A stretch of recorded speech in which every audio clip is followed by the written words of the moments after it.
UN जैसे मंच पर भारत के विदेश मंत्री जाकर कह देते हैं कि पीओके खाली करना पड़ेगा, वो भी कहाँ, यूनाइटेड नेशन असेंबली में। यूनाइटेड नेशन की असेंबली में जाकर भारत के विदेश मंत्री कह देते हैं कि पीओके खाली करना पड़ेगा, वो भी तब जब पाकिस्तान वहाँ उपस्थित था, प्रेजेंट था, सुन रहा था और वो भी अपनी बात रखने आया था। पाकिस्तान के प्रधानमंत्री शाहबाज शरीफ भी वहाँ मौजूद थे, एक दिन पहले ही उनका भाषण हुआ था। तो इस बात जो ये जयशंकर साहब ने अपनी बात रखी, इस बात के बहुत बड़े परिणाम हो सकते हैं और इस बात के कई मायने भी साबित हो सकते हैं। तो क्या था पूरा मामला, क्या हुआ यूनाइटेड नेशन असेंबली में, क्या हुआ, कब हुई यूनाइटेड नेशन की मीटिंग, आइए जानते हैं पूरा कम शब्दों में।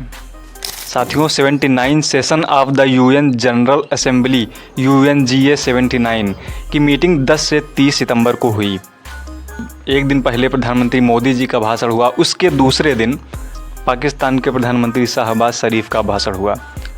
जैसा कि आप जानते हैं कि पाकिस्तान वालों के पास ज़्यादा कुछ कहने के लिए तो होता नहीं है, बस वही रोटी दाल, रोटी आटा और कश्मीर, बस ये 2-3 चीज़ें हैं इनके पास जिन पर वो बोलते रहते हैं। यहाँ पर भी वही हुआ, थोड़ी देर इधर उधर के मुद्दों पर बात शुरू की और थोड़ी ही देर बाद वो अपने पुराने मुद्दे कश्मीर पर वापस आ गए।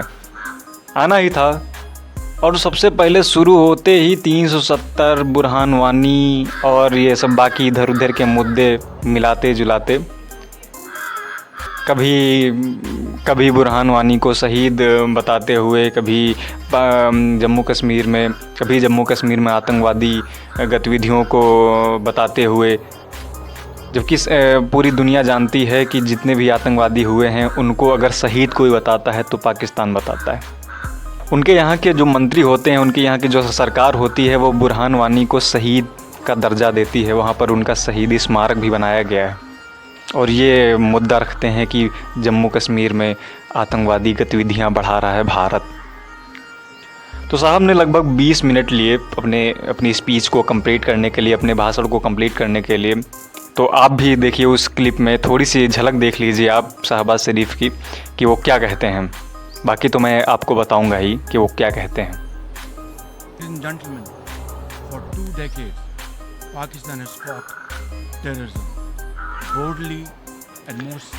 इसमें शाहबाज शरीफ कहते हैं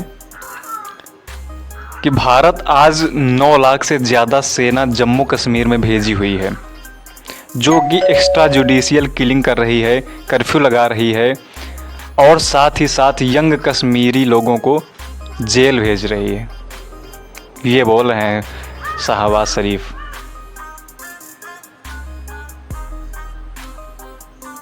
और बोले हैं यूनाइटेड नेशन सिक्योरिटी काउंसिल ने अपने रेजोल्यूशन में प्लेबिसाइड कराने के लिए कहा था, यहाँ मतलब जनमत संग्रह कराने के लिए कहा था, लेकिन आज इंडिया जनमत संग्रह कराने के स्थान पर लोगों को ज़बरदस्ती रोक रहा है। और भी बहुत कुछ पाकिस्तान के प्रधानमंत्री ने बोला। इसके अगले दिन, मेन मुद्दा तो तब आता है जब इसके अगले दिन हमारे विदेश मंत्री साहब जयशंकर साहब पहुंचते हैं और अपनी स्पीच देते हैं।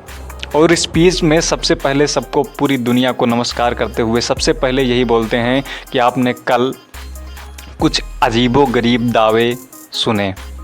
वो दावे कौन से थे आपको बखूबी पता है कि वो जो शाहबाज शरीफ जो पाकिस्तान के प्रधानमंत्री हैं, वो जो अजीबोगरीब दावे करके एक दिन पहले गए ना, तो उसी पे चर्चा करते हुए विदेश मंत्री साहब ने बोला कि वो जो आपने कुछ अजीबोगरीब दावे सुने हैं उनको मैं पहले क्लियर कर देता हूँ।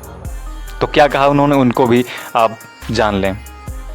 मैं आपको बताता हूँ और छोटे शब्दों में समझाता हूँ जिससे आपको समझने में आसानी हो। जयशंकर साहब ने कहा कि कल हमने अजीबोगरीब दावे सुने, मैं भारत की स्थिति को पूरी तरह स्पष्ट कर देता हूँ। क्या स्पष्ट करना चाहते हैं जयशंकर साहब, ये भी जानिए। पाकिस्तान की सीमा पार की नीति कभी सफल नहीं होगी। पाकिस्तान की सीमा पार की नीति कभी सफल नहीं होगी और उल्टे कामों के परिणाम जरूर सामने आएंगे। और भारत पाकिस्तान के बीच हल किया जाने वाला एक मुद्दा है। वो मुद्दा क्या है कि पीओके को खाली करना पड़ेगा। पीओके को खाली करना पड़ेगा।